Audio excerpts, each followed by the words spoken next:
Hello students, let's read the question. So the question is, active transport is different from facilitated transport as the former. पूछा गया कि जो active transport है वो facilitated transport से different है because यहाँ पे कौन सा ऑप्शन में करेक्ट दिया है, रिक्वायर्स स्पेशल मेम्ब्रेन प्रोटीन्स। तो ये तो गलत है क्योंकि अगर हम देखिए स्पेशल मेम्ब्रेन प्रोटीन दोनों में ही रिक्वायर्ड होता है, ये डिफरेंस नहीं है। तो यहाँ पे अगर हम देखें जैसे एक्टिव ट्रांसपोर्ट हुआ, एक्टिव हो या फिर फैसिलिटेटेड हो, दोनों में ही अगर हम देखें स्पेशल प्रोटीन रिक्वायर्ड है for the transport of molecules. तो यहाँ पे जैसे प्लाज्मा मेम्ब्रेन में स्पेशल प्रोटीन, यहाँ पे भी प्लाज्मा मेम्ब्रेन में स्पेशल प्रोटीन रिक्वायर्ड है for the transport of molecules.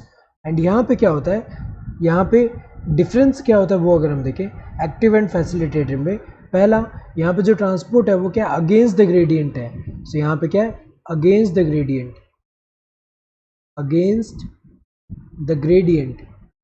So transport is against the gradient. और यहाँ पे ट्रांसपोर्ट कैसा होता है, down the gradient, down the gradient,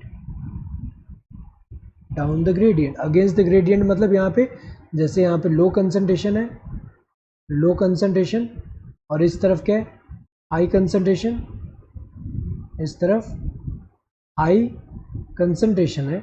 so movement of molecule जो होगा वो क्या होगा, लो कंसंट्रेशन से हाई के टूवर्ड जो है।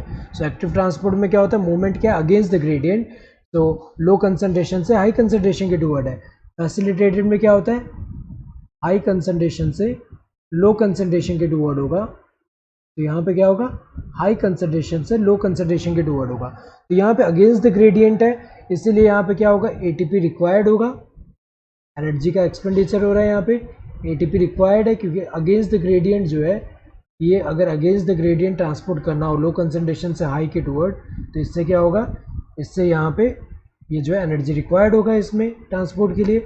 और यहाँ down the gradient high to low है, तो यहाँ पे क्या होगा, यहाँ पे एटीपी रिक्वायर्ड नहीं होगा, ATP is not required, ATP is not required. So second अगर हम देखें, रिक्वायर्स एटीपी एनर्जी, ये करेक्ट है। एक्टिव ट्रांसपोर्ट फैसिलिटेटेड से डिफरेंट क्यों है, बिकॉज ये जो एक्टिव ट्रांसपोर्ट है उसमें क्या है, एनर्जी का रिक्वायरमेंट होता है, एटीपी एनर्जी का रिक्वायरमेंट है, ये तो करेक्ट है। रिस्पॉन्ड टू प्रोटीन इनिबिटर्स, सो ये तो गलत है क्योंकि ये दोनों में डिफरेंस नहीं है, क्योंकि ये दोनों में ही देखने को मिल रहा है। ये जो प्रोटीन इनिबिटर्स, जो ये जो प्रोटीन है स्पेशल प्रोटीन, इनके जो इनिबिटर होंगे वो क्या करेंगे, यहाँ पे जब इससे बाइंड करेंगे इस पे प्रोटीन पे और ये रिएक्ट करेंगे इसमें जो प्रोटीन का साइड चेन से, सो उसकी वजह से क्या होगा, यहाँ ट्रांसपोर्ट जो है इनिबिट हो जा रहा है यहाँ पे। तो अगर देखा जाए ये जो है दोनों ही एक्टिव हो या फिर फैसिलिटेटेड, दोनों में ही क्या देखने को मिलता है, ये जो इनिबिटर्स जो होते हैं वो दोनों ही रिस्पॉन्ड, इनमें क्या है दोनों ही रिस्पॉन्ड कर रहे हैं टू द प्रोटीन इनिबिटर्स। सो ये तो गलत है।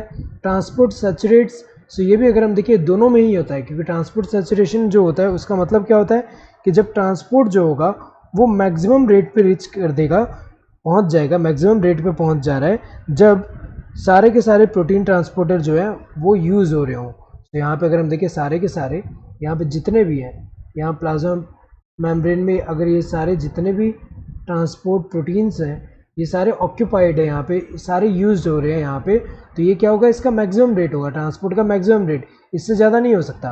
सो ये ट्रांसपोर्ट सैचुरेट अगर हम देखें दोनों में ही देखने को मिलता है। सो यहाँ पे डिफरेंस किस में, ये सेकंड वाला, बाकी जो है तीनों दोनों में ही देखने को मिल रहा है। So correct answer would be the second one. Hope you understood the question. Thank you and all the best.